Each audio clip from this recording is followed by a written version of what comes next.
Hello guys and welcome to my new video. So today I'll be talking about BfA Azeroth, the leveling experience, the gearing experience.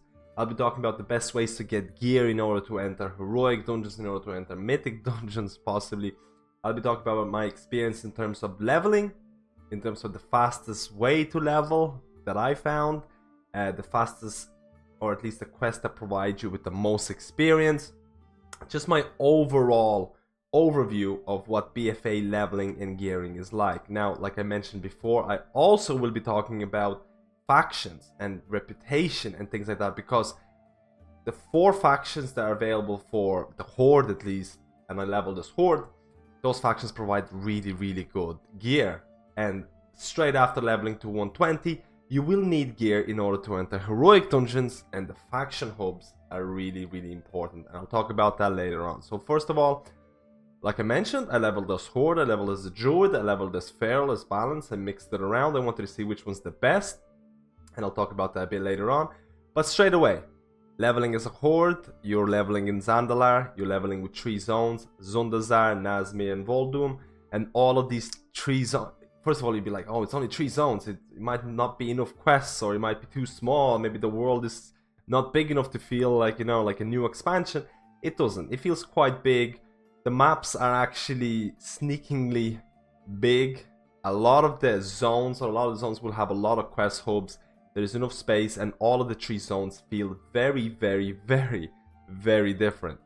And I'll talk about them later on. Now, in terms of experience, so I would actually recommend, knowing what I know now, I recommend everyone to do every single quest, or at least the main quest, story quests in each zone, in order to basically cap out or reach revered reputation for each of those zones, because I'll talk about each of the, you know, faction hubs and things like that, and the faction rewards. So just do all the story zones, make sure you're revered in each zone and things like that, and you'll thank me later on when you actually get to pick up those nice pieces of loot. Besides that, I was doing quite a lot of dungeons. Now, it took me around, I want to say, 2 or 3 days of easy enough leveling. I don't know how many hours that is, but I know you can probably do it in 8 to 10 hours if you're semi-hardcore, if you do it the right way. So it doesn't take you that long to actually reach 120. The fact is, the average quest will give you 20,000 experience, and this is basically goes through each of the levels. Like if you're level 119, the quest will still give you 20,000 experience, or something along the lines of 20,000. But at the end of each zone, if you do the story quest for each of the zones, you will get, or at least I did for Nazmir, I got a quest after completing the story quest, and Nazmir's story quest was actually really cool. The main story quest, you have to like dodge these bloods, you have to evade, like the atmosphere was really nice. And after finishing this quest, I received the quest to do a dungeon, and that was the Underrock. And by completing this dungeon, I got a whopping 160,000 experience. 160,000 experience, while compared to a normal quest that gives you 20,000. So this was a substantial gain. Besides that, if you don't have these quests, these dungeon quests, doing dungeons is really not that great in terms of XP gains, purely for the fact that it requires you to have a really good group. If you have a really good, fast group, it might be worth it. Like, I'm not sure about the exact times per dungeon, but it might be worth it. But at this time in the beta, not everyone knows the dungeon, so it can take you, like, you know, from 10 to 20 to 30 minutes to do a dungeon, which is quite a small XP gain when you can just be questing all of the time. So do the story quest, get the dungeon quest, do the dungeon, and you basically can almost hit 1 level by doing that, or at least even more.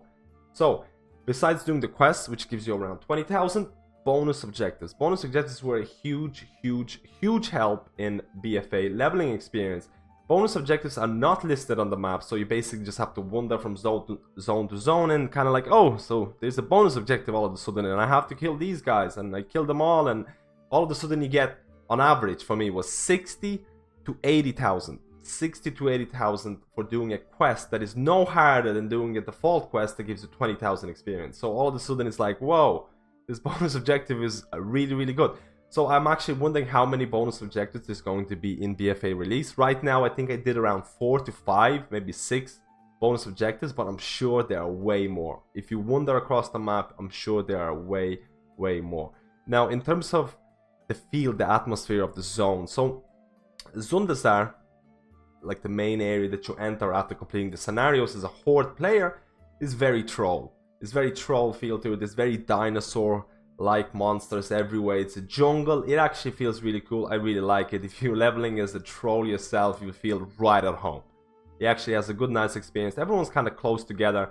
It's a big area, but there's always something to see. There's always something to see, and there's always something to do. Now, if you go to Nazmir, this is a little bit different, a lot darker. This is where the vampire trolls live, and it's kind of like a Halloween-y type of feel, which I actually really enjoyed. There's a lot of ghosts and things like that. There's a lot of blood, and I really kind of liked it. And the atmosphere was really good. And like I mentioned before, that's the only story quest that I actually finished, because I was wandering all over the place. And the last story quest was really cool. A lot of blood and things like that. Now, Vol'dum is a complete opposite of everything else. Like, it's sparse spaces. There's not a lot of stuff going on. It's all about snakes and desert. It's all about snakes and desert. There's, like I mentioned, vast places. There's a lot of big open spaces. And to me, that felt like my least favorite zone, because I prefer everything to be close together. But I get what Blizzard was trying to achieve with Vol'dum. Kind of desert experience, kind of surviving the desert. Like, it almost feels like if you get lost, you'll die if you don't have resources and things. It's a cool place, but probably for me it was the least favorite one. Now, in terms of my leveling, I leveled as a Boomkin and I leveled as a Feral Druid. I'm sure if you're leveling as a different class, maybe you'll be interested to know what my experience was like. So Boomkin right now felt extremely boring and extremely slow. Purely for the fact that Boomkins are not in a good place right now in BfA, but Blizzard has announced in a couple of days that they're making huge changes to Boomkins, so hopefully it's going to be much better. So Feral is definitely the way to go. The only problem with that is that if you're leveling as Feral and the quest rewards, especially the weapon rewards, you have to remember, artifact weapons are no longer here, so you actually have to get weapons. The agility weapons won't be flexible, as in if you get an agility weapon, it won't change to intellect when you swap to your Boomkin or your Resto. So all of a sudden you're like, do I want to pick up agility because I kind of want to, you know, heal some dungeons or something? And I really did not come across that many weapon rewards.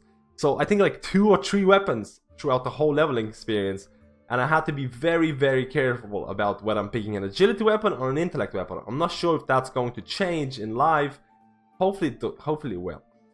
So besides that, talents and world PvP. So unless you've been living under a rock, you probably know about the war mode, and the war mode is actually very interesting. So these are basically your honor talents being brought into the PvE/PvP environment, because all of a sudden these honor talents are a great way of improving your leveling experience. But at the same time, by activating this war mode, you're straight away activating your PvP. So you're flagged for PvP, you're flagged by the alliance or the horde people to attack you, depending on which faction you're going to play. So I was playing horde, so I was looking out for the alliance peeps. So with the 3 traits, you get to pick 3 traits along with your medallion trait if you want to pick them. Those 3 traits can actually be legitimately good for leveling. So be careful about which ones you're going to choose. And on top of that, war mode gives you 15% experience boost. If you hit 120, war mode will give you extra Azerite, extra war resources, and extra world quest gold. So by not enabling war mode, you're missing out on a lot. You're missing out on it's a huge disadvantage by not enabling it. So you can see that Blizzard is pushing you towards this war, pushing you towards this divide between Alliance and Horde. If you're playing Horde, you really start hating those Alliance players, because as a Horde, I actually came across a couple Alliance players, Alliance Assassins, and I didn't mention this, but War Mode also allows you to become an Assassin. So if you kill 10 Horde Alliance players without dying, you become an Assassin. And if you're an Assassin, your damage and healing is increased by 15%. So all of a sudden, there's a direct advantage to actually going and hunting for players. Now, for me, I was like 113, 115, I can't remember, but I came across a bunch, like 3 or 4 120 Alliance Assassins in the quest hub where I had to go. So all of a sudden I was like, I cannot really quest properly, I cannot advance in Nazmir because these Horde players are going to completely wreck me. So I'm not sure how this is going to affect, like, you know, the players who level really fast, and all of a sudden these players want to feel really big and they go to low level zones and trying to kill the low level peeps. I'm not sure if that's going to happen, but overall, I kind of like this whole concept. It kind of diverges you from questing after a certain, like if you've been questing for 5 hours, all of a sudden you're like, oh, I kind of want to take a little break, so go PvP hunting if you want. We'll have to see how this turns out, but I don't mind this. I don't mind this. It fits the whole Battle for Azeroth vibe completely in my opinion. Now at 120 in terms of secondary stats, they're going to be in single digits. My resto had like 6% haste, like 8% mastery or something like that. So having these low stats, especially as balanced druid or like low haste or whatever, feels terrible. So certain classes are definitely gonna feel this hit in terms of secondary stats, but that's going to get better over, you know, gear progression and character progression over the expansions or over the patches that are going to come along. So now let's look at the faction hubs. So there is a total of 4 faction hubs for Horde players. I haven't checked the Alliance ones, but in Horde you have Talange's Expedition, you have the Honorbound, Voldunai, and Zandalari Empire. So this is the reason why I said do all of the quests or try and get revered with each of these zones, because each of the zone in BfA will have a specific faction, except for the Honorbound. The Honorbound is kind of associated with a different kind of quest, where if you're a Horde player, you go to the Alliance zones, and then you kind of do these quests in the Alliance zones, and you get reputation. So it's kind of like a side questy deal. It doesn't seem to be like part of the main leveling experience unless you want it to be. Unless you really, really want it to be. So for example, let's look at the gear. So keep in mind, I was at around 280 item level when I hit 120. I need to be 305 in order to start queuing for heroic dungeons. So that's kind of a big leap in terms of item levels. So I need to find as many item levels as possible in terms of gear. So reputation rewards or reputation factions is one of the best ways to do it. You have to keep in mind that doing normal dungeons at level 120 will give you 310 gear. But the fact is that doing a dungeon, like if you're this averagely lucky, you'll get 1 piece of gear, which will be 310. If you're quite lucky, you'll get 2. If you're unlucky, you might get nothing. So it can take a while to level. So let's look at the rewards of these faction zones. So each of these faction zones, at least for me, at honored levels gave me a 325 cloak. All of these gave at least 1 325 cloak. So you pick the one which fits your stats best and you're good. You already got a 325 cloak, which is really, really nice. Now, if you go to the Honorbound, Honorbound is basically will give you a 340 waste at Revered, which can be achieved with some sort of questing, but you have to talk to the guy in the ship and all of that. So I was not even close to that. I had to talk to Ranza Greyfeather at the docks in Zuldazar. So it's very close to your main entrance area when you come from, you know, the scenario quests. So you probably won't have that Honorbound experience yet, but Zandalari Empire, which is basically the main area where you enter again, will give you a 340 wrist at Revered, which I was kind of close to getting it. It's really, really easy to get to the person. It's right in the Great Seal. Like, you should probably have this as your Hearthstone. And you talk to Natal Hakata, which is in the video as well here. So talk to him straight away, get 325 cloak, possibly get the wrists. Then there is Talange's Expedition, which gives you a 340 feet. You have to remember that 340 item level is actually mythic item level. So it's quite good for the time being. If you want to be Exalted, Exalted will give you even better gear, but that's going to take probably a couple of weeks, I'm not sure. Much more grinding. So, Talange's Expedition, fly to Zul'Jan in Nazmir and talk to Provision Elijah. And then you'll be able to pick up a cloak possibly if you want, or feet as well. If you want, and then the last faction hub is Voldunai. And Voldunai, you have to fly to Vulpera Hideaway in Voldum, and talk to Hoarder Jaina. Hoarder Jaina will give you 340 legs if you need it. So if you were questing well, I wasn't. If you're questing well, you should get a good amount of pieces. You should have a couple of 340 pieces. You should definitely have a 325 cloak. You should possibly go and do some of the normal dungeons like I mentioned. If you're level 120 max level, doing a normal dungeon will drop you 310 gear. You need 305 in order to enter Heroic. After you enter Heroic, you'll need a bit more to enter Mythics. But that's one of the best ways to get started. now in terms of Azerite gear, and a lot of people have asked me about Azerite and how it works, how the gear works. Everyone knows, or at least a lot of people know, that you get Azerite gear through your, or Azerite traits to your helm, shoulders and chest. So those are the main ones you want to pick up. Keep in mind that those slots do not give secondary, so it's only intellect and stamina that they provide. Now the Azerite, let's say I got the shoulders or whatever through the leveling experience, I was able to basically unlock all of the tiers just by progressing levels in terms of Heart of Azeroth. So Heart of Azeroth is your neck and it has levels associated to it. So I didn't really notice until I actually started getting high item level gear. And you'll know that I was around 6 to 7 levels with my Heart of Azeroth, which was kind of low. But it actually takes you a decent amount of time to level this.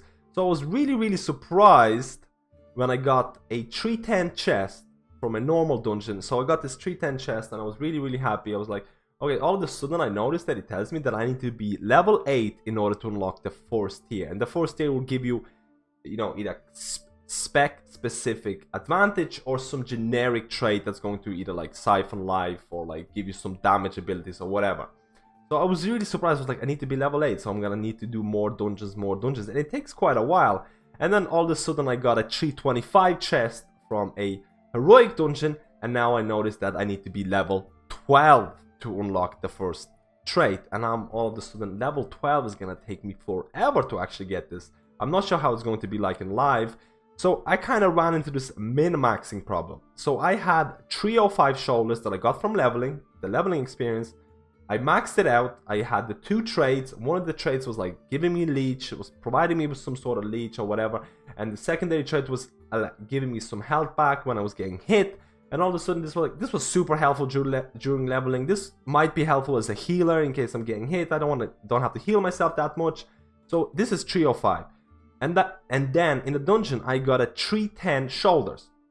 I got 310 shoulders and I'm like, okay, I'm gonna upgrade this. This should not be too bad.